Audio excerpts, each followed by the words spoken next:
Tax free देश, सोचिए जरा। एक ऐसी जगह जहां मेहनत से की गई कमाई पर कोई टैक्स नहीं लगता। जो कमाया वो सब अपना। ये सुनने में ही एक सपने जैसा लगता है ना। तो चलिए आज हम इसी सपने के पीछे की सच्चाई को समझने की कोशिश करते हैं। तो पहला सवाल यही है कि क्या ऐसा सच में मुमकिन है?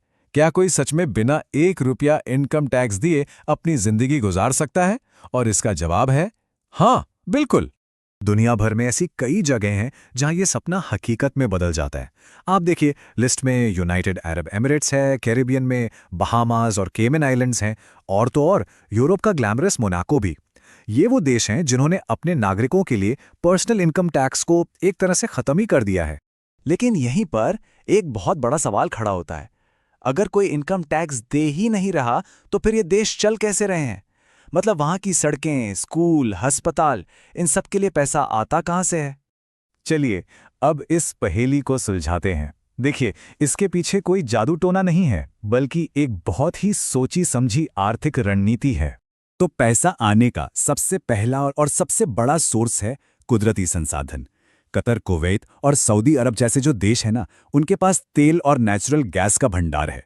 वो इसे दुनिया भर में बेचकर इतनी जबरदस्त कमाई करते हैं कि उन्हें अपने लोगों से इनकम टैक्स लेने की जरूरत ही नहीं पड़ती। अच्छा, दूसरा तरीका है टूरिज्म और फाइनेंशियल सर्विसेज का कॉम्बिनेशन। बहामास और केमन आइलैंड जैसी जगहें ये सिर्फ घूमने फिरने के लिए ही मशहूर नहीं है, बल्कि ये दुनिया के बड़े ऑफशोर फाइनेंशियल सेंटर्स भी हैं। यहाँ पर हजारों कंपनियां रजिस्टर्ड हैं और उनकी फीस से ही सरकार की अच्छी खासी कमाई हो जाती है। और फिर एक और दिलचस्प तरीका है इन्वेस्टमेंट के बदले नागरिकता या रेजिडेंसी देना। सेंट किट्स एंड नेविस जैसे कई कैरेबियन देश हैं जो विदेशी निवेशकों को अपने देश की नागरिकता ऑफर करते हैं। बस बदले में एक भारी भरकम रकम चुकानी पड़ती है। और ये रास्ता बिल्कुल भी सस्ता नहीं है। कुछ कैरिबियन देशों में नागरिकता पाने के लिए कम से कम $2.5 लाख इन्वेस्ट करने पड़ते हैं। जाहिर है, ये बस कुछ गिने चुने लोगों के लिए ही मुमकिन हो पाता है। अब एक बहुत जरूरी बात समझनी होगी। नो इनकम टैक्स का मतलब ये कतई नहीं है कि वहां कोई टैक्स ही नहीं है। ये देश दूसरे तरीकों से टैक्स वसूलते हैं। तो फिर पैसा आता कहां से है? देखिए, सरकारें वैल्यू एडेड टैक्स यानी वैट लगाती हैं। कंपनियों के मुनाफे पर कॉर्पोरेट टैक्स होता है और कई तरह की बिजनेस फीस होती है।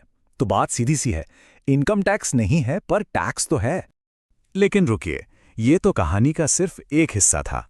असली और इससे भी ज्यादा पेचीदा कहानी तो अब शुरू होती है। अब हम बात करेंगे कॉर्पोरेट टैक्स हेवन्स की, और ये व्यक्तियों के लिए बने टैक्स हेवन्स से बिल्कुल अलग खेल है। इन दोनों में जमीन आसमान का फर्क है। जहां एक तरफ पर्सनल टैक्स हेवन में लोग जीरो इनकम टैक्स और बेहतर लाइफस्टाइल के लिए जाते हैं, वहीं दूसरी तरफ कॉर्पोरेट हेवन का खेल पूरी तरह से अलग है। यहां सारा जोर इस बात पर होता है कि कैसे कम से कम इफेक्टिव टैक्स दिया जाए और मुनाफे को एक देश से दूसरे देश में शिफ्ट कर दिया जाए। इस पूरे खेल के पीछे जो तरीका काम करता है उसे कहते हैं base erosion and profit shifting, या शॉर्ट में बीपीएस। अब ये नाम सुनने में थोड़ा कॉम्प्लिकेटेड है, पर इसका मतलब बहुत सीधा है। ये बड़ी बड़ी मल्टीनेशनल कंपनियों की एक स्ट्रैटेजी है जिसमें वो अपना मुनाफा ज्यादा टैक्स वाले देशों से निकालकर कम या जीरो टैक्स वाले देशों में ले जाती हैं। और ये होता कैसे है? ये प्रोसेस बहुत दिलचस्प है। स्टेप 1, मुनाफा किसी ज्यादा टैक्स वाले देश में कमाया जाता है। स्टेप 2, फिर उस पैसे को कानूनी तौर पर नेदरलैंड्स या आयरलैंड जैसे कंडुइट यानी एक तरह के बिचौलिए देश के जरिए घुमाया जाता है। और फाइनली स्टेप 3, सारा मुनाफा बरमूडा या केमन आइलैंड जैसे सिंक देश में पहुंचता है, जहां उस पर या तो बहुत कम टैक्स लगता है या फिर लगता ही नहीं। ये पूरा सिस्टम कुछ खास देशों के इर्द गिर्द घूमता है। नीदरलैंड्स और सिंगापुर जैसे देश कंडुइट यानी पैसे को रास्ता देने का काम करते हैं, और फिर ये पैसा ब्रिटिश वर्जिन आइलैंड्स या बरमूडा जैसे सिंक हेवन में जाके जमा हो जाता है, जहां ये टैक्स की पहुंच से लगभग बाहर हो जाता है। ये एक बहुत बड़ा और कॉम्प्लेक्स ग्लोबल नेटवर्क है। तो अब सवाल ये है कि इस पूरे सिस्टम का असर कितना बड़ा है। सच कहूं तो इसके आंकड़े आपको चौंका देंगे।